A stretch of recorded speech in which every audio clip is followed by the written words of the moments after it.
All right, ready for today's deep dive? Let's do it. We're diving into conversational hypnosis. Cool. And before anyone starts thinking about swinging pocket watches, Right. we're not talking about mind control tricks here. No, not at all. This is about understanding how we communicate Yeah. in those subtle, often unconscious ways. We do it every single day. It really is fascinating, isn't it? It is. How much we reveal without realizing it. Exactly. Like little leaks from our subconscious, Ooh, I like that. those unconscious moments. Yeah. They can tell us so much about what's really going on. It's true. Have you ever been talking with someone and they suddenly cross their arms, while you're talking? Oh, yeah, all the time. Or maybe they start fidgeting even though they're saying all the right things? Classic examples of unconscious moments. Yeah. Those are like little betrayals of our true thoughts and feelings. Right. Because communication goes way beyond just the words. It's true. I've definitely had times when I could just sense someone wasn't fully on board, even if they're like nodding and smiling. Absolutely. Researchers have found that only about 7% of our communication is actually verbal. Whoa, 7%? That's wild. So what about the other 93%? What's going on there? Are we just like walking around sending secret signals? Kind of, yeah. A lot of Yeah. it is our vocal tone, the way we say things. Right? Like, Yeah. think about how just a simple okay can sound so different. Totally. Enthusiastic or sarcastic, right? Yeah. Depending on the tone. Hmm. That's about 38%. Okay. And then body language is the real heavy hitter. Oh, I bet. It's a whopping 55%. Wow, that's more than half. So those crossed arms or fidgety hands, that's what's really talking. Exactly. It's like our bodies are having their own separate conversation. Whether we want them to or not. Exactly. So the more you learn about this hidden language, Right. the more you can start to understand what people are really saying. Absolutely. You start to pick up on those subtle cues that tell you how someone is really feeling, even if they're trying to hide it. So it's like we're learning to be human lie detectors. In a way, yeah. That's pretty cool. It is pretty cool. But seriously, how do we even begin to decode these unconscious moments? I like to think of it this way. You know that feeling when you're trying to remember a name and it's right on the tip of your tongue, but you just can't quite grasp it, Oh, yes. Happens all the time. right? You might pause, look away, Uh-huh. maybe even sigh in frustration Oh, wait. as you search your memory. I do that all the time, especially when I'm trying to remember, like, an actor's name. Oh, I know, it's the worst. Oh, worse. And that's a perfect example of an unconscious moment. Okay. Now, imagine observing that same process in someone else Yeah. during a conversation. Okay. They might not be searching for a name, Right. but they are searching for something Uh-huh. within their subconscious mind, a thought, a feeling, a memory. Oh, interesting. Yeah. I see. So it's those little pauses, those shifts in posture, those almost invisible changes in their facial expressions. Those are the clues to what's happening beneath the surface. Precisely. So these unconscious moments, they can show up in different ways. Visually, you said, auditorily, even kinesthetically. It's like our entire being is trying to communicate, even if our words aren't. Wow, that's pretty amazing. It is. So we've got visual cues, like someone looking away when they're uncomfortable. Right. What about auditory cues? What should we be listening for? Well, think about someone who keeps clearing their throat, especially when a certain topic comes up. Oh. Or maybe their voice gets higher or softer, or they start speaking really fast. Right. All of those can be signs that something else is going on. It's amazing how much we can learn just by listening, isn't it? It's like our ears become little microphones, picking up on these subtle signals. And don't forget about the kinesthetic cues. Oh, right.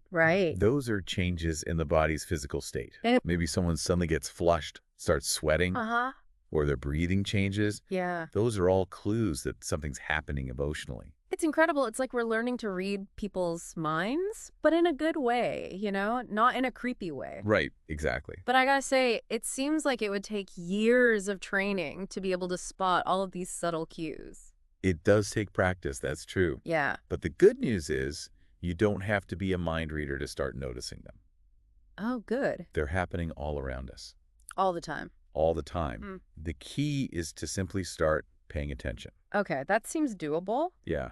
Okay, so we've been talking about how to spot these unconscious moments, Right. but how can we actually use this knowledge, like to actually get better at communicating? That's the million-dollar question. Yeah. When you understand how to read these cues, you can become a much more effective communicator. Oh, okay. Interesting. You can tailor your message, you can adjust your approach, and you can actually build stronger connections. With people around you. Yeah. So it's not just about being a better observer. No. It's about using that observation to actually get better at talking to people. Exactly. Yeah. Think about it this way. Okay. Imagine you're giving a presentation at work. Okay. You see some people in the audience with their arms crossed, Uh-huh. and a few others keep looking at their phones. Oh, no. What's that telling you? That they're bored Maybe. or not really into it. Exactly. So I need to liven things up. Maybe. Like tell a joke or something. Yeah, or tell a compelling story. Right. Maybe just pause to get their attention again. Okay, makes sense. Yeah. So what about with friends and family? Okay. How can this help us there? Think about a time when you were talking to a friend Yeah. and you could just sense they were holding something back. Yeah. Like, they said everything was fine, Uh-huh. but their body language just didn't match up. Totally. What did you do?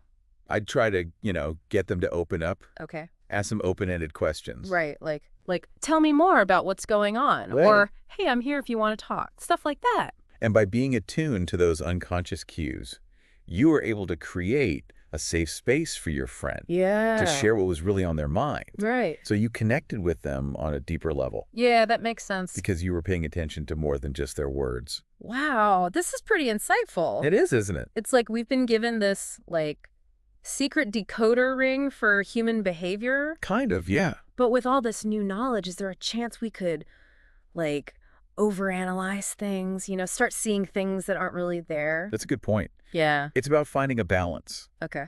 You don't want to be, analyzing every little twitch and fidget. Right, right. But by developing your awareness, you start to see patterns. Oh, okay. And the bigger picture emerges. So it's not about jumping to conclusions, right away, No. based on just one little thing. Exactly. It's more about looking at the whole situation. Precisely.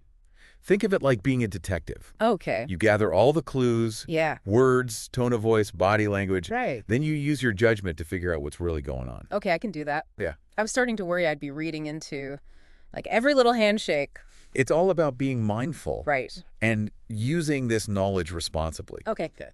Remember, we're all sending these signals, whether we realize it or not. Oh, that's true. So the more aware we are, the more we understand ourselves and other people. Okay, I'm with you. Good. So, we're talking about everyday communication, but I got to ask, Yeah. how does all of this relate to conversational hypnosis? Oh, that's interesting. Can we actually use these unconscious moments to influence someone? That's a big question. Yeah. And it definitely raises some ethical points. Right. Conversational hypnosis is about using language Yeah. and communication to help someone access their subconscious mind. Okay. And then make positive changes. So it's not about mind control or tricking people. No, not at all. Okay. It's about guiding someone towards a good outcome. So it's more about helping them tap into their own resources Yes, to make choices that work for them exactly. and their goals. And understanding those unconscious moments can be super helpful. Oh, okay. Because by paying attention to how someone reacts Yeah.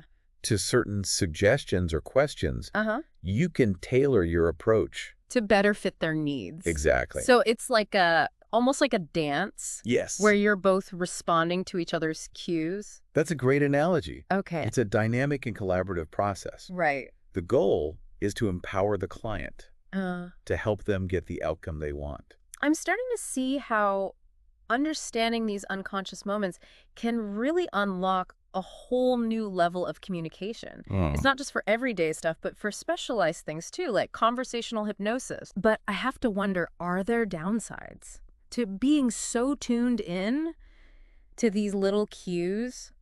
Could it make us, I don't know, overly sensitive or paranoid? That's a really interesting point. Yeah. It's important to remember that knowledge is power. Yeah. And power comes with responsibility. Right.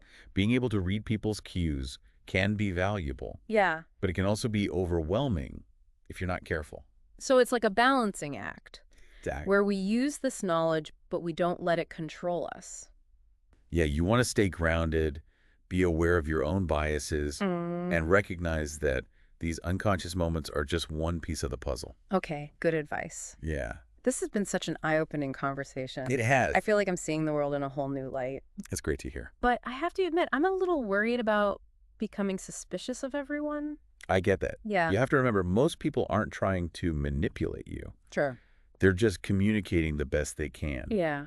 And the more we understand these moments, the more compassion we can have. For each other. Yeah, for ourselves and others. So it's not about paranoia or distrust. Yeah. It's about using this knowledge to actually build better relationships. Exactly. Recognizing we're all human. Right. We all communicate differently. And sometimes our words and bodies don't match up. Yeah, that's so true. Yeah. This has been such a fascinating conversation. It has. I feel like I could talk about this forever. Me too. But before we wrap up, I have one more question. Okay. You know how these unconscious moments are involuntary? Yeah. Does that mean they can be, like, manipulated? Oh, interesting. Yeah, like, could someone fake these cues to trick us? It's a really good question. Yeah. It makes you think, if we know what to look for, could someone use that to their advantage? Right. I mean, we see in the movies all the time, right? Totally. Like some master manipulator using body language to control people. Exactly. But is that really possible? Faking those unconscious moments. Yeah. It's harder than it looks. Really? Yeah, it's not that easy. So I can't just cross my arms to seem more confident. Well, you could try. Right. But it wouldn't necessarily work. So it's not as simple as just, like, forcing a smile to seem friendly. Okay. These moments, they're connected to our subconscious, to our thoughts and feelings and beliefs. Right. You can't just control those reactions on a whim. Especially if you're under pressure or trying to lie. Right. So those Hollywood manipulators, maybe they're not so slick after all. Maybe not. But what if someone's really good at hiding their feelings? Okay. Could they still use these cues to, I don't know, influence us in some way? Well, they could try to use what they know about body language to create a certain impression or to steer the conversation. Okay. But even then, it's not a guarantee. So even if someone's trying to, like, manipulate us, there's still a chance we'll see through it? There's a good chance. Because their true feelings will, like, slip out. Exactly. Think about it. If someone's words are saying one thing, but their body language is totally different, right, you're going to sense that something's off. So it's like our subconscious minds are talking. It's a great way to put it. Even if we don't realize it. Exactly. And the more we pay attention to those little signals, the better we'll be at spotting deception. This has been such a fascinating deep dive. It has been fun. I feel like I've learned so much. I'm glad. But I have to admit, I'm a little worried about becoming, like, overly suspicious of everyone now. I understand. It's important to remember that most people are not trying to manipulate us. Right. They're just trying to communicate. In their own way. The best they can. Yeah. And I think the more we understand these unconscious moments, the more compassion we can have. That's a good point. For ourselves and for others. So it's not about becoming paranoid. No, not at all. It's about using this knowledge to build better relationships. Exactly. We're all human. Right. We all communicate differently. Sometimes our words and our bodies don't quite match up. That's true. It's been such an amazing conversation. I agree. I feel like we could talk about this forever. We probably could. But we should probably wrap up. Yeah. Any final thoughts you'd like to leave our listeners with? Just start paying attention. Okay. Notice how people react when you talk to them. Their body language, their tone of voice. Right. Those little unconscious moments. Everywhere. You might be surprised by what you discover. Well said. Thank you. It's all about being more mindful. Absolutely. Thank you so much for joining us for this deep dive. My pleasure. I hope you all learned a lot about the power of unconscious communication. Me too. And to our listeners, thanks for joining us on the deep dive. See you next time. We'll be back with another fascinating exploration soon. Yeah. Until then, keep diving deep. Bye, everyone.